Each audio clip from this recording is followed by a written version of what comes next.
Welcome to this edition of the Biker Angle. This out of Millie Thompson's office. Dear San Antonio law enforcement, please seek training on the First Amendment from someone other than your chief. This lawyer's getting in the butt. My client's disorderly conduct cases were set for trial today in San Antonio Municipal Court.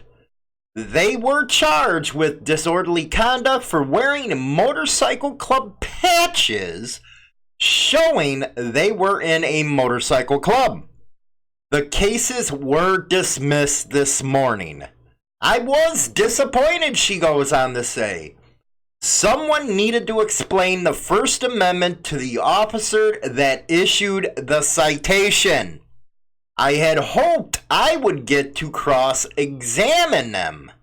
For some reason, the licensed attorney that is running for the city attorney's office refuses to properly explain the law to LE in SA, which means San Antonio. The complaint against my clients stated that they committed a crime by wearing their motorcycle club patches. And this is as follows. Defendant intentionally or knowingly made an offensive display by wearing of gang colors or paraphernalia in a public place, and the said display intended to incite an immediate breach of the peace, she says. There is a lot wrong with this charge, but here are just a few of the issues. Man, she is spanking them. Americans enjoy a freedom to associate even when groups law enforcement may dislike. United States vs. Robo 389 U.S. 258 269 1967. The government may not sanction us based solely on our membership with an unpopular group.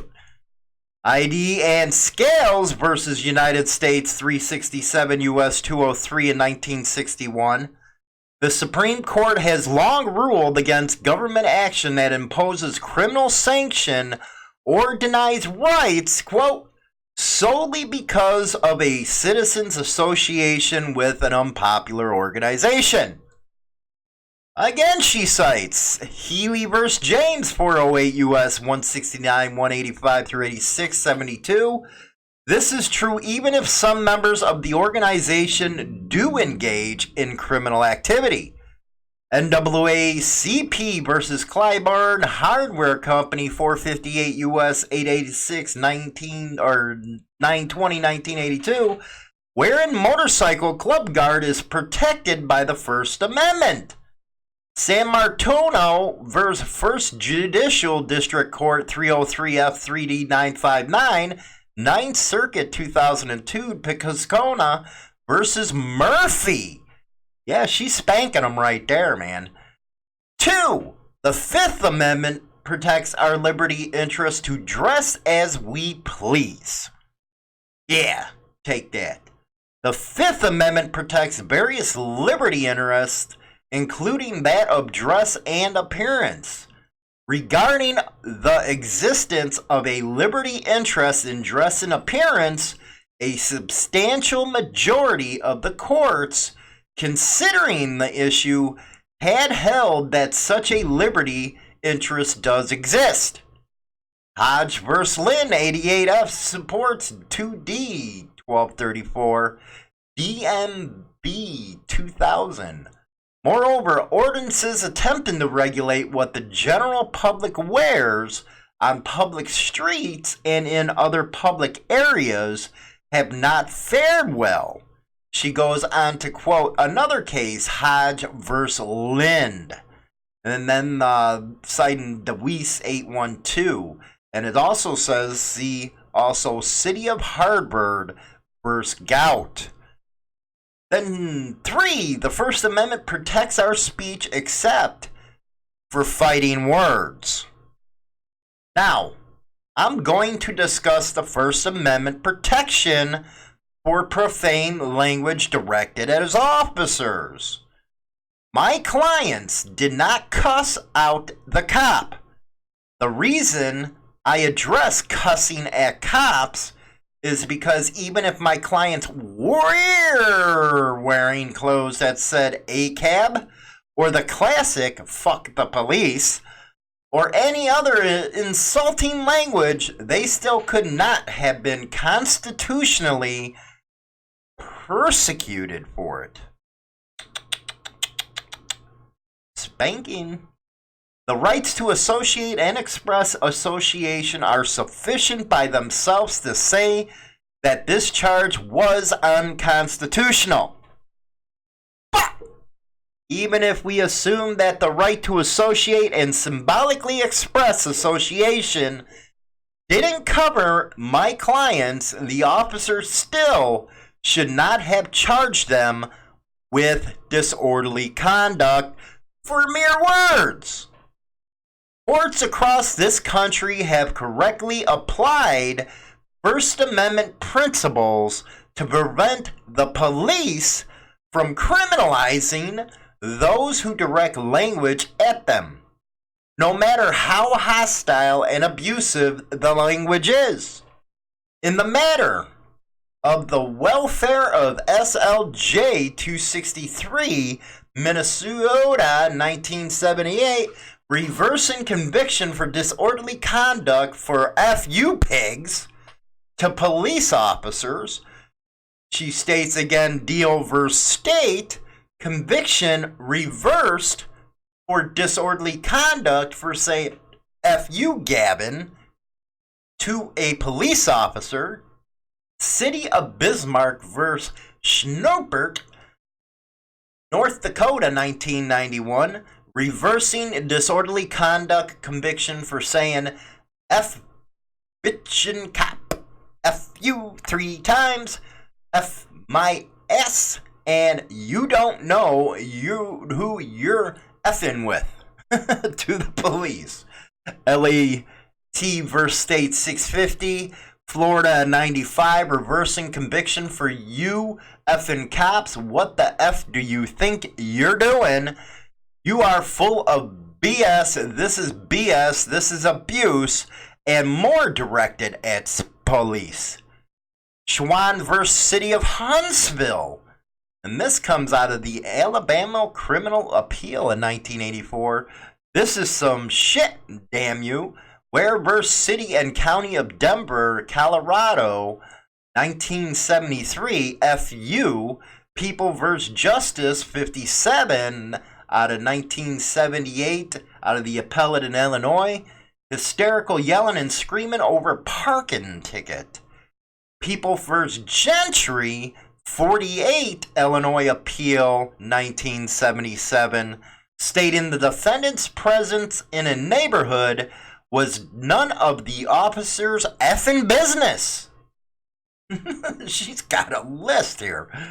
Cavarzos vs. State, Indiana Appellate, 1973. Asshole. State vs. John W. 418A, 1980. Hey, you effing pig, you effing kangaroo. And my favorite state vs. Hampton out of the 66 Ohio Appellate, 1990. Just because you got a effing badge, you think you can F with poor people. F you and your gun. And more. I'm going to summarize the law on this, and you can read the more elaborate version below if you like. Simply, the police can't arrest people for words alone.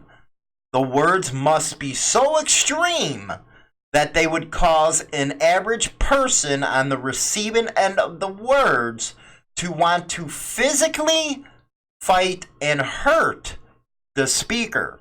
If the words are directed at a police officer, we expect police to control themselves. Words that would make a civilian want to fight the speaker cannot be criminalized if they're directed at a cop, because we hold the police to a higher standard. Boy, yeah, that's one of them Z's, baby. She killed him on that one. Holy cow. CBS News Path, Frankfort, Kentucky, WKYT CBS. A Kentucky lawmaker has pre-filed a bill which would make it a crime to leave unsafe amounts of leaves or more grass on highways. I guess that's good. Senator C.B. Embroy Jr., Republican of Morgantown, is looking to amend Kentucky's criminal littering law to include the potential hazards. Motorcyclists are especially vulnerable to leaves and mold grass, as it limits the traction motorcycles have on the roads. Richmond police responded to a crash in June where a man was taken to a Lexington hospital because of injuries suffered when riding over mowed grass. I don't think it's the grass. I think riders need education. Just me. There's a lot of people out there that don't do it intentionally. This according to Richmond Police Assistant Chief Rodney Richardson said. It rains quite often and they blow their grass off their yard into the roadway. I don't think they intended to cause an accident, but they need to be aware of the dangers it can cause. Again, new riders get some education on this. Usually go around it. But anyway, Regina Huff, Republican of Williamsburg, has pre-filed the same amendment in the Kentucky House. Get some education, people. That's all I can say. Jordanville Lacrosse Tribune.